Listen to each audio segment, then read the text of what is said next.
એમ અત્યારે વિશ્વ હિન્દુ પરિષદ મારફતે સંઘ મારફતે આપણને ખબર પડી છે છેલ્લા 25, 30, 40 વર્ષથી કે આપણે ઘટતા જઈએ છીએ, આપણામાં વિભાજન છે, ખ્રિસ્તીઓની સંખ્યા વધતી જાય છે, વસ્તી વધતી જાય છે. મુસલમાનો વળી એક જુદો વિષય છે. ખ્રિસ્તી અને મુસલમાનના વિષયને બહુ સીધો સંપર્ક કરવાની, જોડવાની બહુ જરૂર નથી. બે અલગ વિષયો છે. એક આતંકવાદીઓનો પક્ષ ધર છે, દેશદ્રોહીઓનો પક્ષ ધર છે, હિંસક લોકોનો પક્ષ ધર છે, અને એક ફોસલાઈ હાથ ફેરવી પટાઈ અને ધર્માંતર કરાવનારા લોકો છે. બેનું લક્ષ્ય તો એક જ છે કે હિન્દુઓ ઓછા કરવા, હિન્દુ ધર્મ ઉપર આપણે વર્ચસ્વ જમાવવું. આ વર્ચસ્વ જમાવવા ક્રિશ્ચિયન મિશનરી એ બહુ સિફતપૂર્વક, બહુ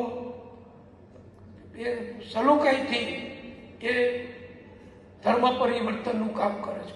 કપડાં આપે, ભણાવે, દવાખાનું કરે, નિશાળ કરે, હોસ્ટેલો કરે, અને પેલા લોકો એમની રીતે હિંસક રીતે એક જ વાત કરી એમનું કામ કરે છે.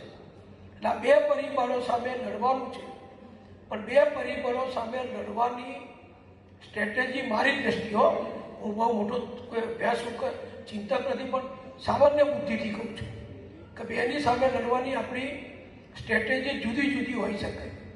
એકની સામે એના જેવું સેવાકીય કામ, એના જેવું શિક્ષણનું કામ, એના જેવું શાળાઓનું કામ એ કરીને આપણા લોકોને આપણામાં જાળવવાના છે. બીજાની જોડે તો બીજાની સામે આપણે વ્યક્તિગત નાગરિક તરીકે તો બહુ ના કરી શકીએ. એ સરકારનું કામ છે, સંરક્ષણ દળોનું કામ છે. અને અત્યારે આપણી ભાજપની સરકાર આવ્યા પછી દિલ્હીમાં બહુ બેખૂબી રીતે બધું ચાલી રહ્યું છે.